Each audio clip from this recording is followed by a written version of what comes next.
അധ്യായം 2. Yes yes, ഞാൻ വിജയിച്ചിരിക്കുന്നു.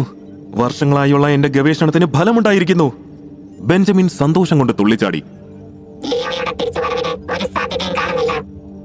Robot Jeena ബെഞ്ചമിനെ അറിയിച്ചു. ബെഞ്ചമിന്റെ മുഖത്ത് ക്രൂരമായ ഒരു പുഞ്ചിരി വിടർന്നു. അവൻ ഇനി ഒരിക്കലും ഈ ഭൂമിയിലേക്ക് തിരിച്ചു വരാൻ പോകുന്നില്ല. അവനെ ആ ഗ്രഹത്തിലേക്ക് അയക്കാനുള്ള വഴി മാത്രമേ എനിക്കറിയൂ. തിരികെ എത്തിക്കാനുള്ള മാർഗം എനിക്കറിയില്ല. അഥവാ ഇനി അവൻ തിരികെ എത്തണമെങ്കിൽ എന്തെങ്കിലും അത്ഭുതം സംഭവിക്കണം. എന്നെ സംബന്ധിച്ചിടത്തോളം ലിയോ എന്റെ വെറും ഒരു പരീക്ഷണ വസ്തു മാത്രമായിരുന്നു. എന്തായാലും അവന്റെ ജീവിതം അവൻ അവസാനിപ്പിക്കാനിരുന്നതാ. അതിങ്ങനെ അങ്ങ് തീരട്ടെ. ബെഞ്ചമിന്റെ അട്ടഹാസം അവിടെ മുഴങ്ങി. ആ സമയത്താണ് ബെഞ്ചമിന്റെ മകളായ സേറ ലാബിനുള്ളിലേക്ക് വന്നത്. അച്ഛനെ പോലെ മകൾക്കും ടൈം ട്രാവലിനെ കുറിച്ചുള്ള പഠനം ഇഷ്ടമാണ്. അവൾ കോളേജിൽ എടുത്തിരിക്കുന്ന കോഴ്സും അതുതന്നെയാണ്. ലിയോയും സേറയും ഒരേ കോളേജിലാണ് പഠിക്കുന്നത്. സേറയ്ക്ക് അവനോടുള്ളിൽ പ്രണയമുണ്ട്. എന്നാൽ ലിയോയ്ക്ക് അതിനെക്കുറിച്ച് അറിയില്ല. ലിയോയുടെ അച്ഛന്റെ മരണശേഷമുണ്ടായ ബാധ്യതകൾ കാരണം അവൻ പഠനം പാതിവഴിയിൽ ഉപേക്ഷിച്ചിരുന്നു. മുന്നിലെ കമ്പ്യൂട്ടർ സ്ക്രീനിലേക്ക് നോക്കിയ സേറ അതിൽ ലിയോയുടെ വിവരങ്ങൾ കണ്ടു ഞെട്ടുന്നു. ബെഞ്ചമിൻ ലിയോയെ എന്തോ പരീക്ഷണത്തിന് ഉപയോഗിച്ചെന്ന് അവൾക്ക് മനസ്സിലായി. ലിയോ എവിടെ പപ്പ? സേറ സംശയത്തോടെ ബെഞ്ചമിനെ നോക്കി. അയാളുടെ മുഖത്തെ പതിവില്ലാത്ത സന്തോഷം അവളെ കുഴപ്പിച്ചു. അവനെ വെച്ച് പപ്പ എന്ത് പരീക്ഷണമാണ് നടത്തിയത്? പപ്പയെ കൊണ്ട് കഴിയുന്ന രീതിയിൽ ആ കുടുംബത്തിനെ സഹായിക്കാൻ വേണ്ടിയാണ് ഞാൻ അവന്റെ വിവരങ്ങൾ നൽകിയത്. പപ്പ അത് ദുരുപയോഗം ചെയ്തോ? അവനെ പപ്പ എന്താ ചെയ്തത്? സേറ, നീ സമാധാനമായിരിക്കെ. ലിയോയ്ക്ക് ഒന്നും സംഭവിച്ചിട്ടില്ല. അവനെ ഞാൻ സുരക്ഷിതമായ ഒരു സ്ഥലത്തേക്ക് അയക്കുക മാത്രമാണ് ചെയ്തത്. അവൻ അവിടെ സേഫ് ആയിരിക്കും. ബെഞ്ചമിൻ ഉള്ളിലെ സന്തോഷം മറച്ചുവെച്ച് പറഞ്ഞു. പപ്പ പറയുന്നത് ഞാൻ വിശ്വസിക്കണോ? സേറ പുച്ഛത്തോടെ ബെഞ്ചമിനെ നോക്കി. ലിയോയ്ക്ക് എന്തെങ്കിലും സംഭവിച്ചാൽ അതെനിക്ക് സഹിക്കാൻ കഴിയില്ല. പപ്പ അവനോട് ഇങ്ങനെ കാണിക്കുമെന്ന് ഞാൻ ഒരിക്കലും കരുതിയില്ല. ബെഞ്ചമിൻ ചിരിച്ചുകൊണ്ട് അവളെ നോക്കി. എന്റെ സേറ, ലിയോയ്ക്ക് അവനെ സ്വയം സംരക്ഷിക്കാനുള്ള കഴിവ് പോലുമില്ല. പിന്നെയാണോ അവൻ നിന്നെ കൂടി നോക്കുന്നത്? മോൾക്ക് പപ്പയില്ലേ? അവൻ എന്തായാലും മരിക്കാൻ തീരുമാനിച്ചവനാണ്. അങ്ങനെയുള്ളവന് ഞാനൊരു പുനർജന്മം നൽകി, അത്രയേ ഉള്ളൂ. അങ്ങ് ദൂരെ മറ്റൊരു ലോകത്തേക്ക് ഞാൻ അവനെ അയച്ചു. ഇനി അതാണ് അവന്റെ ലോകം. സേറ കേട്ടതൊന്നും വിശ്വസിക്കാൻ കഴിയാതെ മുന്നിലുള്ള ഹോളോഗ്രാഫിക് സ്ക്രീനിലേക്ക് നോക്കി. അവിടെ പ്ലാനറ്റ് സൈഫർ മെല്ലെ കറങ്ങുന്നുണ്ടായിരുന്നു. ലിയോ കണ്ണുകൾ തുറക്കാൻ ശ്രമിച്ചു. എന്നാൽ കണ്ണിലേക്ക് അടിച്ചു കയറിയ പ്രകാശത്തിൽ അവന്റെ കണ്ണുകൾ ചിമ്മിപ്പോയി. താൻ വന്ന് പെട്ടിരിക്കുന്നത് വലിയൊരു വനത്തിനുള്ളിലാണെന്ന് അവന് മനസ്സിലായി. ലിയോ നിലത്ത് നിന്നും എഴുന്നേറ്റ് തല കുടഞ്ഞു. സംഭവിച്ചതെല്ലാം ഒരു സ്വപ്നം പോലെ അവന് തോന്നി. പെട്ടെന്നാണ് അവൻ കയ്യിൽ പുതുതായി വന്ന ബ്രേസ്ലെറ്റ് കണ്ടത്. അവനത് കയ്യിൽ നിന്നും ഊരി എറിയാൻ ശ്രമിക്കുന്നതിനിടയിൽ അതിലെ ബട്ടണിൽ പ്രസ്സായി അതിൽ നിന്നും ഒരു വെളിച്ചവും ഒപ്പം ഒരു മാജിക്കൽ സ്ക്രീനും അവന് മുന്നിലേക്ക് തെളിഞ്ഞു വന്നു. അതിൽ പരിണാമ വളർച്ച 0, ആത്മശക്തി 0, ആയുധം 0, കവചം 0, ജീവികൾ 0, ലൈഫ് സെൽസ് 0 എന്ന് കാണിച്ചിരുന്നു. ലിയോ ഭയം കൊണ്ട് വിറയ്ക്കുന്ന ദേഹത്തോടെ അതിലേക്കും അവന് ചുറ്റും മാറി മാറി നോക്കി. അതേസമയം ലാബിൽ സേറ അവളുടെ അച്ഛൻ ലിയോയോട് ചെയ്തതോർത്തുള്ള വിഷമത്തിലാണ്. മാപ്പർഹിക്കാത്ത തെറ്റാണ് പപ്പ ലിയോയോട് ചെയ്തത്. നിങ്ങളെ വിശ്വസിച്ചവനെ തന്നെ നിങ്ങൾ കുരുക്കിൽപ്പെടുത്തിയല്ലോ. ഇതിലും ഭേദം അവൻ ആ ട്രെയിനിന് മുന്നിൽ പെട്ടുപോകുന്നതായിരുന്നു. സേറ പറയുന്നത് കേട്ട് ബെഞ്ചമിന് ദേഷ്യം വന്നു. സേറ, കാര്യങ്ങൾ മനസ്സിലാവാതിരിക്കാൻ നീ ചെറിയ കുട്ടിയൊന്നുമല്ലല്ലോ. പ്ലാനറ്റ് സൈഫറിനെ കുറിച്ച് നിനക്ക് എന്തറിയാം? എന്റെ എത്ര കാലം കൊണ്ടുള്ള സ്വപ്നമാണിപ്പോൾ നടന്നതെന്ന് നിനക്കറിയുമോ? നിന്റെ പപ്പയെ ഓർത്ത് അഭിമാനിക്കേണ്ട സമയത്ത് നീ ആ ഭീരുവിനെ ഓർത്തുകൊണ്ടിരിക്കുകയാണോ? അയാൾ തുടർന്നു. സേറ, വെറുതെ എന്നോട് ദേഷ്യം കാണിക്കാതെ നീ ഒന്ന് ചിന്തിച്ചു നോക്ക്. മരിക്കാൻ പോയവന് ഞാൻ മറ്റൊരു ജീവിതം കൊടുക്കുകയാണ് ചെയ്തത്. സൈഫർ ഗ്രഹം മറ്റൊരു ലോകമാണ്. അവിടെ പൊരുതി ജീവിക്കാൻ കഴിഞ്ഞാൽ അവൻ ഭാഗ്യവാനാണ്. ദൈവത്തിനോളം യോഗ്യമായ ഒരു ജീവിതം അവൻ അവിടെ ഉണ്ടാക്കിയെടുക്കാൻ കഴിയും. അതിന് അവന് വേണ്ട ഒരേ ഒരു യോഗ്യത വേട്ടയാടാൻ അറിയുക എന്നുള്ളത് മാത്രമാണ്. സേറ നിറഞ്ഞ കണ്ണുകൾ വാശിയോടെ തുടച്ചു മാറ്റി ദേഷ്യത്തോടെ ബെഞ്ചമിനെ നോക്കി പറഞ്ഞു. ലിയോയെ തിരികെ കൊണ്ടുവരാൻ എന്തെങ്കിലും വഴിയുണ്ടോ? ബെഞ്ചമിൻ സൗമ്യമായ പുഞ്ചിരിയോടെ അവളെ നോക്കി. ഒരു വഴിയുണ്ട് സേറ. ബെഞ്ചമിൻ പറഞ്ഞത് കേട്ട് അവളുടെ കണ്ണുകൾ വിടർന്നു. അവൾ ആകാംക്ഷയോടെ അയാളെ നോക്കി. പക്ഷെ ആ വഴി അതെന്റെ കയ്യിലല്ല സേറ. നിന്റെ പ്രിയപ്പെട്ട കാമുകൻ ഇനി ഭൂമിയിലേക്ക് തിരികെ വരാൻ ആഗ്രഹിക്കുന്നുണ്ടെങ്കിൽ അവനൊരു നായകനാകണം. പരിണമിച്ച് അവനൊരു നേതാവായി മാറണം. സൈബർ ലോകത്തിനെ അവന്റെ മാന്ത്രിക ശക്തികളാൽ അടക്കി വാഴാൻ കഴിയണം. അങ്ങനെ സംഭവിച്ചാൽ അവന് ഭൂമിയിലേക്ക് തിരികെ വരാൻ കഴിയും, ബെഞ്ചമിൻ പറഞ്ഞു. സേറ എല്ലാം കേട്ട് തകർന്നിരുന്നു. ക്രൂരമായ പുഞ്ചിരിയോടെ ബെഞ്ചമിൻ ജീനയെ നോക്കി. എന്താ ജീന, ലിയോ തിരികെ എത്തുമെന്ന് നീ കരുതുന്നുണ്ടോ? ജീന കമ്പ്യൂട്ടറിലെ പലതരം ഡാറ്റാസ് വിശകലനം ചെയ്തിട്ട് ബെഞ്ചമിനെ നോക്കി പറഞ്ഞു.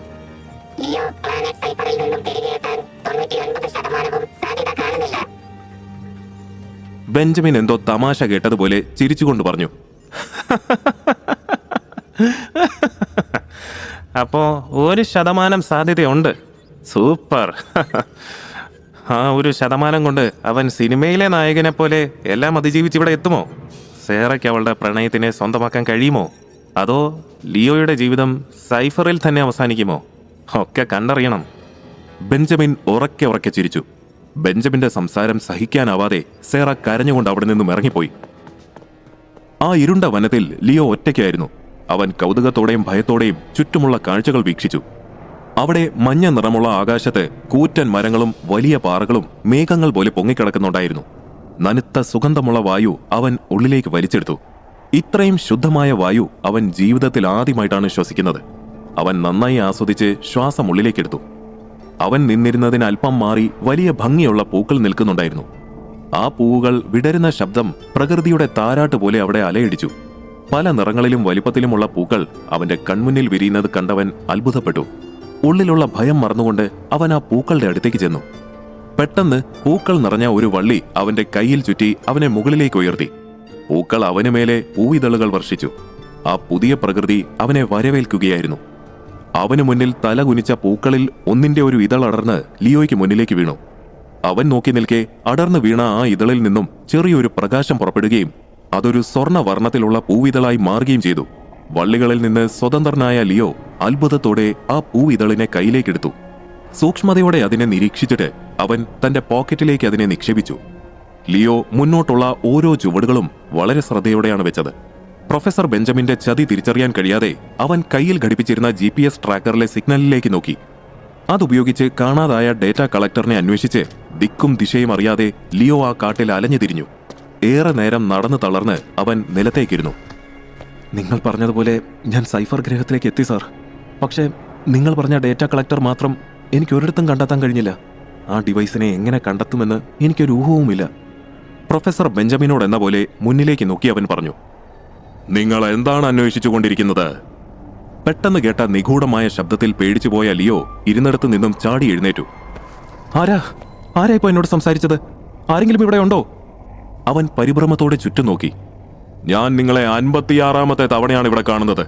എന്തിനാണ് നിങ്ങൾ ഈ ഭാഗത്ത് ഇങ്ങനെ ചുറ്റിത്തിരിയുന്നത്? വീണ്ടും ആ നിഗൂഢമായ ശബ്ദം അവിടെ മുഴങ്ങി. എന്നോട് വെറുതെ കളിക്കാൻ നിൽക്കരുത്. ആരാണെങ്കിലും പുറത്തേക്ക് വാ, നമുക്ക് നേർക്കുനേരെ സംസാരിക്കാം. അവൻ ഉള്ളിലുള്ള ഭയം മറച്ചുകൊണ്ട് പറഞ്ഞു. ഹേ കൊച്ചു പയ്യ, നീ ഈ വനത്തിൽ പുതുതാണെന്ന് തോന്നുന്നുവല്ലോ. നീ ഏതുതരം വേട്ടക്കാരനാണ്? നീ ഇതിനു മുൻപ് ഇവിടെ വന്നിട്ടുണ്ടോ? ഏയ്, ഇതിനു മുൻപ് വന്നിട്ടുണ്ടെങ്കിൽ നീ ഇവിടെ കിടന്നിങ്ങനെ ചുറ്റിക്കറങ്ങേണ്ട കാര്യമില്ലല്ലോ. മാത്രമല്ല, ഈ വനത്തെക്കുറിച്ച് അറിയാമായിരുന്നെങ്കിൽ നീ ഒരിക്കലും ഇവിടെ വരില്ലായിരുന്നു. ആ ശബ്ദം എവിടെ നിന്നും വരുന്നതാണെന്ന് കണ്ടെത്താൻ ലിയോ പരിഭ്രാന്തിയോടെ അവന് ചുറ്റും നോക്കി. നിങ്ങൾ ദയവായി പുറത്തേക്ക് വരൂ. എനിക്ക് നിങ്ങളെ കാണാൻ ആഗ്രഹമുണ്ട്. എന്തിനാണ് നിങ്ങളിങ്ങനെ മറിഞ്ഞിരിക്കുന്നത്? നിങ്ങൾ ആരാണ്? ഹേ കാട്ടിലകപ്പെട്ടു പോയ നിസ്സഹായനായ മനുഷ്യ, നിന്റെ ജീവശക്തിയെ മനസ്സിലാക്കുന്നതിനായി നിന്നോടൊപ്പം ഞാൻ വരും. വീണ്ടും ആ ശബ്ദം കേട്ട് ഭയന്ന ലിയോ വേഗം അവിടെ നിന്നും ഓടി ഒരു വെള്ളച്ചാട്ടത്തിനടുത്തെത്തി. മാനം മുട്ടി നിൽക്കുന്ന ആ വെള്ളച്ചാട്ടം കണ്ടാൽ ആകാശത്ത് നിന്നും നേരിട്ട് വെള്ളം ഭൂമിയിലേക്ക് പതിക്കുന്നത് പോലെ തോന്നും. കാതടപ്പിക്കുന്ന ശബ്ദത്തിലായിരുന്നു വെള്ളം മുകളിൽ നിന്നും വീണുകൊണ്ടിരുന്നത്. ഓടി തളർന്ന ലിയോ അവിടെ ഒരു ഭാഗത്തായിരുന്നു. അവിടെ വീശിക്കൊണ്ടിരുന്ന തണുത്ത കാറ്റിൽ അവൻ അല്പം ആശ്വാസം തോന്നി. ആ നിഗൂഢ ശബ്ദത്തിനുടമയിൽ നിന്നും രക്ഷപ്പെട്ടതോർത്ത് അവൻ നെടുവീർപ്പെട്ടു. ദാഹം തോന്നിയ ലിയോ അല്പം വെള്ളം കുടിക്കാനായി ഒഴുകി വരുന്ന വെള്ളത്തിലേക്ക് കുനിഞ്ഞു. അവൻ കൈകൊണ്ട് അല്പാൽപമായി വെള്ളം കോരി കുടിച്ചു. മുന്നിലുള്ള വെള്ളത്തിൽ കാണുന്ന തന്റെ പ്രതിബിംബത്തിലേക്ക് അവൻ ഒരു നിമിഷം നോക്കി നിന്നു. നിനക്ക് ദാഹിക്കുന്നുണ്ടോ? പെട്ടെന്ന് കേട്ട ശബ്ദത്തിൽ അവൻ പേടിച്ച് നിലവിളിച്ചുകൊണ്ട് പിന്നിലേക്ക് വീണു. അവന്റെ മുന്നിൽ ഒരു കുഞ്ഞു രൂപം നിൽക്കുന്നുണ്ടായിരുന്നു. ലിയോ പേടിയോടെ അതിനെ നോക്കി. വൃത്താകൃതിയിലുള്ള ചെറിയൊരു രൂപം, ജെല്ലി കൊണ്ട് നിർമ്മിച്ചതുപോലെയുള്ള ശരീരം, അതിൽ നിന്നും മുളച്ചിരിക്കുന്നത് പോലെയുള്ള ചെറിയ കൈകാലുകൾ. ഒരു കൈപ്പത്തിയോളം മാത്രം വലിപ്പമുള്ള ആ രൂപത്തെ കണ്ട് പരിഭ്രാന്തനായ ലിയോ നിലത്തു നിന്നും ഒരു കമ്പെടുത്ത് അതിനെ ആട്ടി ഓടിക്കാൻ ശ്രമിച്ചു. ഷു ഷു പോ! അവൻ അതിനെ കമ്പ് കൊണ്ട് പിന്നിലേക്ക് തള്ളിമാറ്റി. ഹേയ്, എന്നെ ഉപദ്രവിക്കുന്നത് നിർത്തി ചേർക്ക. ഞാൻ നിന്റെ ശത്രുവല്ല. ആ ചെറിയ രൂപം പറഞ്ഞു. നിനക്ക് സംസാരിക്കാൻ കഴിയുമോ? അപ്പോൾ നേരത്തെ ഞാൻ കേട്ട ശബ്ദം അത് നിന്റെ ആയിരുന്നോ? ലിയോ ആ രൂപത്തിനെ നോക്കി ദേഷ്യത്തോടെ ചോദിച്ചു. അതെ, ഞാൻ തന്നെയായിരുന്നു. നിന്നെ വെറുതെ ഒന്ന് പേടിപ്പിക്കാമെന്ന് കരുതി. അത് കാര്യമാക്കണ്ട. നീ ആരാണെന്ന് പറയൂ. ആ രൂപം അവനോട് ചോദിച്ചു. അത് ഞാനിവിടെ ഒരു ഡേറ്റ കളക്ടിംഗ് ഡിവൈസ് അന്വേഷിച്ച് വന്നതാണ്. ആ മെഷീനിൽ ചെറിയൊരു പ്രശ്നമുണ്ട്. അത് ശരിയാക്കിയാൽ മാത്രമേ എനിക്ക് വീട്ടിലേക്ക് പോകാൻ കഴിയൂ. പ്രൊഫസർ ബെഞ്ചമിൻ സെൻഡ് ചെയ്ത ടെലിപ്പോർട്ടിംഗ് മെഷീൻ ഉറപ്പായും ഈ ഭാഗത്ത് എവിടെയെങ്കിലും ഉണ്ടാകും.